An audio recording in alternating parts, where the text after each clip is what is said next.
Good day, mates, from Hobart, Tasmania.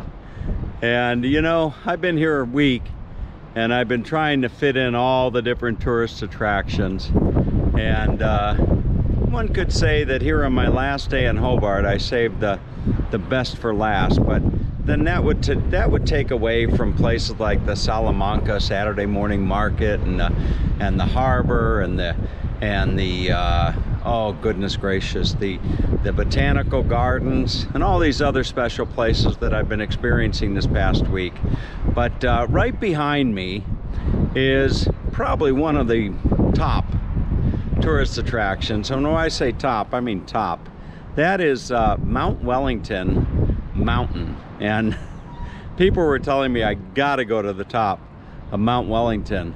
And I waited till the last day, in part because today I picked up a rental car that's going to take me on my travels around the rest of Tasmania. And I thought, you know, have car, will travel. And another saying that was going through my mind today was, go tell it on the mountain. And that's what I'm going to do. I'm going to go tell it on the mountain, and I'm going to bring you along. I'm not going to tell you until I get to the mountain. I got to get on the mountain before I can tell you what I'm going to tell you. But that's what I'm going to do. I'm going to go tell it on the mountain. And that's the mountain right behind me. Look at that beautiful Mount Wellington. And it is a beautiful day. You could not ask for a nicer day. The wind, at least down here, it's not too bad, and it can get windy here. So the wind's not too bad, and you can see you've got a mixture of nice big white clouds in the sky with some blue. It's about 4:30 in the afternoon, 5, sun will be going down around 8:30. So I should have plenty of time to take you up the mountain. And I think what I'm going to try to do is I'm going to mount my camera on the hood of the car and give you a nice perspective as if you were driving up that mountain your very self.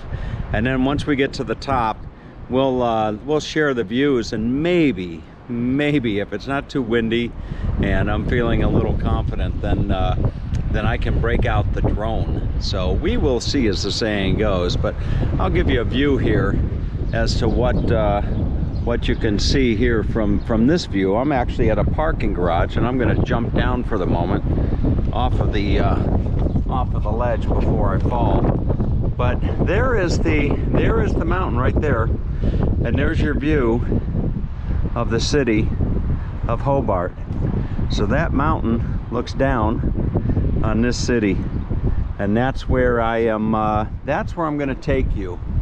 I'm going to take you up the mountain, and we're going to look down here on this beautiful city of Hobart, and we should be able to see the marina and or the harbor, I should say, and boy, quite a bit else. So let's go tell it on the mountain. Before heading down, I wanted to share yet another view with you. Off in the distance, they've got some homes up on the hill, or hills I should say, up in the hills. And looking down, there is more of your skyline of Hobart. Not a very big city, but a nice city. And my hotel is right down there. It's the RACV Hobart, that big gray building right there. So I'm on the 5th floor, and one of those rooms over there, one of those windows is my accommodation for 2 nights here in Hobart. And it's couldn't ask for a nicer hotel, to be quite honest with you. I wasn't really sure what to expect, but what I ended up getting was far beyond any expectation I had of a nice place to stay for a couple nights. So here we go, folks. I'll give you a nice little shot of the rooftops of Hobart as well. And there's another shot of that building right there, which is I'm sure somewhat of an icon here in the city of Hobart. All right, let's go tell it on the mountain. All right, I made it up to the top here, and you know, the whole while I'm coming up here, I'm thinking to myself, what a bit of a fool I am. You know, if only that it's not Mount Wellington. It is actually it's actually Mount Nelson. So welcome to Mount Nelson. And I'm still wiping the egg off of my face. But we should get some nice views up here, I'm sure. So up we go, and let's see. We'll check out the view here in just a moment. Okay. So here it is, folks.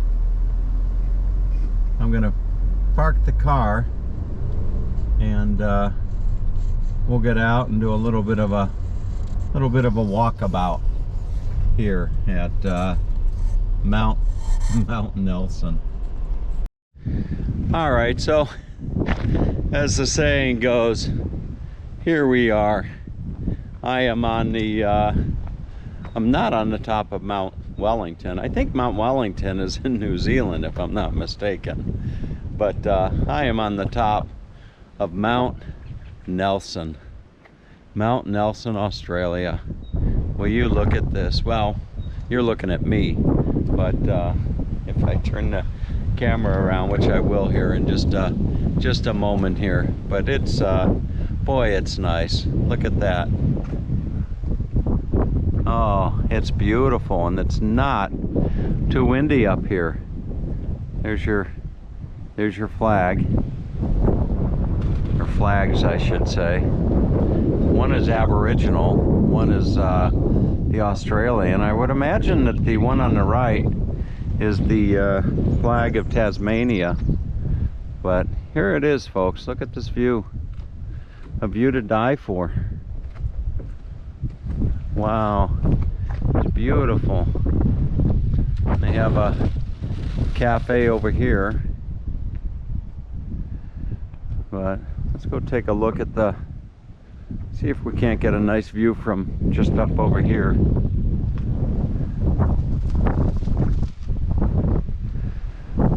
Oh, it's pretty. It really is. Oh, and look, we've got some kangaroos down here as well. So those are that's my first sighting of kangaroos here, and my very first sighting of kangaroos here in Tasmania. Look at that. Wow. And there's other viewpoints as well. So I believe Hobart is just down over this way, but I want to go take a look at these kangaroos. I would imagine they'd probably spook on me and run into the bush, but we will see. I think you can see them now. The kangaroos here are different than the kangaroos you'd see up in other parts of Australia. I believe so. I believe these kangaroos are smaller, and I'd be very surprised if this kangaroo doesn't go running off on me here. But we will see. Up there they go. You see, they're little. They're pretty little kangaroos. Maybe I'll be able to zoom in a little bit on the editing of the video and give you a little bit of a closer look. And I'm sure this is not the last time that I will see a kangaroo here in Tasmania. But these are pretty small. Oh, that's got a baby. Look, a little baby. I don't know if you can actually see it, but there's a little baby there in the pouch, sticking its head out to look at me. Look at that. They're both kind of checking me out there. Isn't that something? And I'm surprised that the mama is not running off. I guess I better be careful that she doesn't come. There she goes. Okay. So there's your kangaroo. Let's go see what other views we can see here on beautiful Mount Nelson. Well, I was thinking that the signal station was closed, and unless somebody forgot to close the door on the way out, the signal station is not closed. It's actually open, and it's 5:30. And I thought that this would have been closed, but look at this. As far as the eye can reach, sharp eyes on the water, what they were watching for. Signal station, lookout house. And look, it's got a little fireplace here as well. In the early days of the colony and for many decades later, communication relied entirely on the sharp eyes of men and women, people like ones who lived and worked here. In 1811, Governor Lachlan Macquarie ordered that a flagstaff and a guardhouse be erected on Mount Nelson within sight of Hobart town to announce the appearance of all ships and vessels entering the River Derwent. He chose this site for its extensive and noble prospects in every direction for a vast distance to the sea, as far as the eye can reach. He directed cutting down all such trees that may obstruct the view towards the sea and the town. A corporal's guard was to be stationed at the signal post with a spyglass. Isn't that something? Really? Wow, look at that. The station provided Hobart town with early warnings of ships sailing up into the harbor. In the first years, when Hobart was a military town, there was a nervousness about a possible French invasion. By the 1850s, the threat came from the Russians. Wow. Isn't that beautiful? It really is. But they did see plenty of other craft approaching the port, convict transports, ships bringing free settlers, whalers, and vessels carrying anxiously awaited mail and news, supplies and merchandise.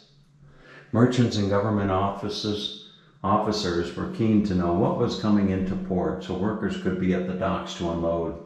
There was a commercial advantage in knowing what had just arrived, as it would influence the prices of existing stores. Then there was the important need to communicate with the convict settlement at Port Arthur. Semaphore stations were placed on a chain of hills, each within telescope view of the next. All these communications flowed between the growing town of Hobart and the signal station on Mount Nelson summit. So, look at that.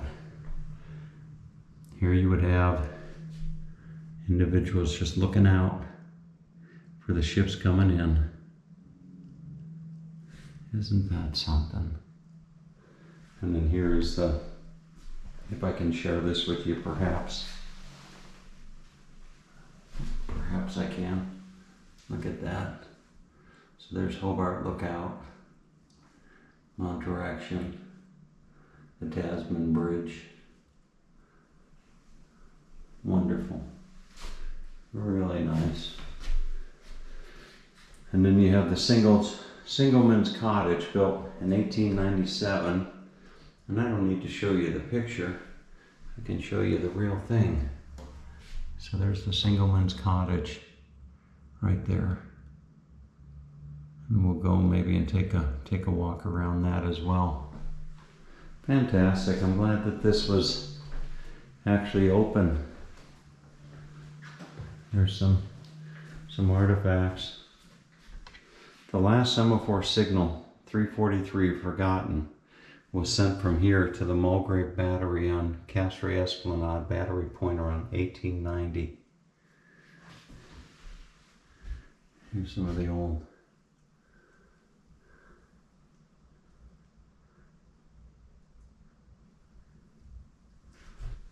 Look at the flags here. I would imagine that they would use these flags to identify ships coming in. You see, up here you've got, there's Ireland, Scotland, Liverpool, London, British man of war. Look at that. There's Brazil, Calcutta, India. So they would look at these flags on the ships, and they'd be able to see. I don't see the, I'm looking for the American flag, and I don't see the American flag. It may very well be there, but very nice. And then down here you have some different artifacts. To call, exchange, lift telephone, and listen. Replace telephone only when finished. So it came with instructions. You see, that actually came with instructions. And here's your hat. Handheld signal flags. These red and yellow flags were used on board ships to communicate with the shore or other vessels. By holding the flags outstretched in different positions, messages could be spelled out letter by letter. Very nice. There's your semaphore mechanism. This bracket was part of a semaphore arm at this station. The arm pivoted about the large pole. It was moved by pulling down on a chain attached to the eye at the end of the bracket. And there would be your eye at the end of the bracket right there. That's something. All right, so let's go check out the rest of the place. I'm coming up on another platform, which I would assume would be a viewing platform, and maybe this is where I'll see a nice view of the harbor. And look at that. There you have it, folks. There is Hobart, Australia. Wow. Hopefully you can see this. Maybe there's a trail that will go down even a little bit further. But there's your view of Hobart. Really pretty. Very, very pretty.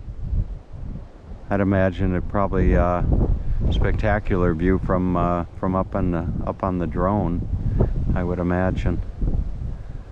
But I don't think I'm going to fly my drone on this visit. It's a little bit windy, a little bit overcast, and I don't know that I'd necessarily get the best footage. But there's your view. Maybe I'll walk down this trail a little bit and see if there's a little bit more of a unobstructed view. I'm walking down the trail, and the sign said to Sandy Bay. So I would imagine there's no shortage of directions that you can hike down off of this mountain. And as I'm walking along, I see another kangaroo in the bush. Just over yonder. There's another. I don't know how well you can see that. There's another kangaroo off in the bush. A rather small one. They're small, much smaller than some of the other kangaroos that I've seen here. Oh, it's a beautiful day. It really is. I'd imagine there's other spots in Australia right now, going from spring into summer, that the last thing you'd want to be doing is going out walking in the bush. Wonderful.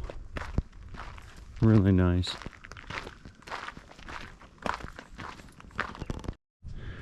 Right on my way out, the gentleman's here to lower the flag. So, you know, my dad back in Ohio, he used to lower the flag every night for years and years, and he always said that he was lowering the flag for the boys that didn't come home. So that's the top one there. Should be able to do the other one. You got the wrong one, huh? Yep. You don't lower all three at the same time, do you? Just one at a time. One at a time. You have the Aboriginal flag, the Tasmanian flag. That's actually the Torres Strait Islander flag. I'm sorry? Torres Strait Islanders. The one on the other side. That one. Could you repeat that? Torres Strait Island. Island. Torres Strait. It's the northern part of Tasmania, Australia mainland. Ah, okay. Yeah, Wonderful. it's just because there's two groups. Well, Uh-huh. roughly there's two groups of I see. indigenous peoples to recognise. I mean, it's sort of like Well, there you have it, folks. recognising Hawaiians as well as people from Uh-huh. the Arctic. Wow. So here down comes the Aboriginal flag. Yeah. All right. Wonderful. Well, have a nice day, sir. Same here. All right. There you have it. All right. And we'll go and look at this Singleman's cottage right here. Boy, I'm still trying to get over the embarrassment of calling this Mount Wellington. But I'm sure that many of you out there will forgive me. Welcome to the signal station. Here is the signal station right here. Looks like it's a restaurant now, perhaps. All right. So, and big birds. See, look at that. That is a big bird right there. If you can see. I don't know if that's a magpie or what. But all right, folks. Have a wonderful day. You can see I am I'm the only one here, with the exception of the gentleman lowering the flags. Have a wonderful day.